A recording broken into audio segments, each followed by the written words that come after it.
উপযুক্ত একটা মাথা পেলে এই কাঁঠালটা আমি তার মাথাতেই ভাঙতাম, কিন্তু সবসময় ইচ্ছে থাকলে তো আর উপায় হয় না, তাই উপযুক্ত মাথাটিও পাওয়া গেল না আর কাঁঠালটিও আমার ভাঙা হলো না।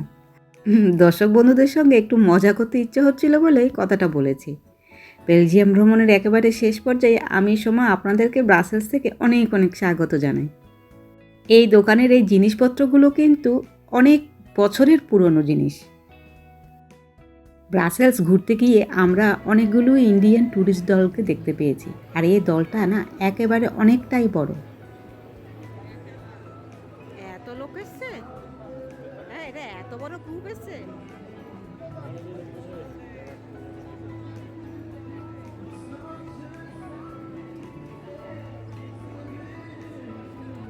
ব্যাকগ্রাউন্ডে যে গানের সুন্দর গলাটি শুনতে পাচ্ছেন, সেটা রাস্তার পাশে একটা ছেলে গাইছিল, এই যে এই ছেলেটি।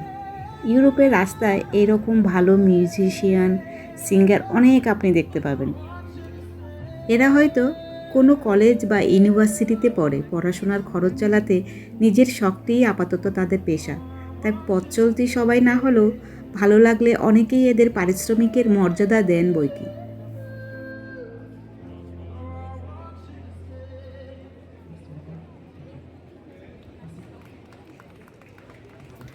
এই ব্লগের শুরুতেই রয়েছে আম কাঁঠালের ছবি, তাই ব্লগ দেখে বুঝতে পারছেন যে আজকে আমাদের মিশন সেই আম কাঁঠালের দোকানে যাওয়া। আসলে ব্রাসেলসে রয়েছে একটি বাংলাদেশি দোকান। ব্রাসেলসের সেন্টার থেকে অনেকটাই দূরে হেঁটে যেতে লেগেছে প্রায় 1 ঘন্টা মতো। যদিও অতক্ষণ লাগতো না, একই পথে দুবার হেঁটে যাওয়াতে আর সারাদিন ঘুরে ঘুরে পায়ের অবস্থা একেবারে যা-তা হয়ে গেছে আমার। আমি তো আর হাঁটতেই পারছিলাম না। মনে মনে বরকে অনেক গালমন্দও করেছি। মাঝপথে এসে মনে হচ্ছিল যেন কি এক মহার্ঘ জিনিস দেখতে যাচ্ছি আমরা, যে পায়ের প্যারালাইসিস হয়ে যাওয়ার মতো জোগাড়। এই লাউ শাকটুকু সতেজ থাকলেও আশেপাশে সব সবজি মোটামুটি প্রায় শুকিয়ে গেছে। আসলে দেশ থেকে এসছে মনে হয় অনেক দিন হয়ে গেছে। চলুন আগে দোকানটা একটু ঘুরে দেখে নিই। এইটা হচ্ছে মাছের সেকশন।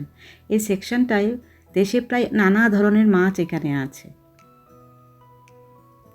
দাঁড়িয়ে থাকা ভাইটি আমাদের জিনিসপত্র ঘুরিয়ে দেখাচ্ছিল, আর ইনি হচ্ছেন এই দোকানের মালিক।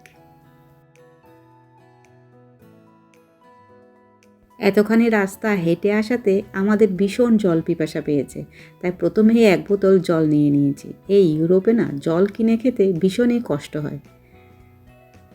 ভীষণ জল পিপাসা পেলে জলই দরকার, অন্য কোনো এনার্জি ড্রিঙ্কসে আর কাজ হয় না। এটা এটা কেজি কেজি 87 উপরে? বাপরে বাপ!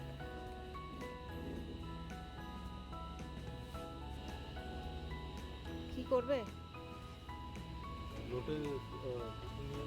এতখানি রাস্তা কষ্ট করে হেঁটে আসা শুধু এই ইলিশ আর লোটে মাছের জন্যই, তাই 2 প্যাকেট লোটে আর একটা বড় ইলিশ আমরা নিয়েছি। এই ইউরোপে কিন্তু দেশীয় মশলার বড্ড আকাল। লোকাল মার্কেটে বিক্রি হয় পরিমাণে খুবই কম ও দামও বড্ড বেশি, তাই এইসব এশিয়ান দোকানেই হলো আমাদের একমাত্র ভরসা। পরিমাণে একটু বেশি পাওয়া যায় আর দামও তুলনামূলকভাবে কম, তাই দেশ থেকে যারা আসবেন তারা বেশি করে দেশীয় মশলা, এই যেমন জিরে, হলুদ, লঙ্কার গুঁড়ো একটু বেশি করেই নিয়ে আসবেন। আমি দেশ থেকে আসার সময় গরম মশলাটা বেশি করে নিয়ে এসেছিলাম। ভেবেছিলাম জিরে হলুদ তো থাকবে, কিন্তু আমার ভাবনাটা একেবারে ভুল ছিল।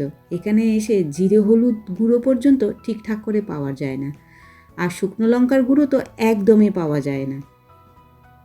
শুধু কি শুকনো লঙ্কার গুঁড়ো, কাঁচা লঙ্কারও কিন্তু এখানে বড্ড আকাল। লোকাল মার্কেটগুলোতে কাঁচা লঙ্কা পর্যন্ত বড় অমিল।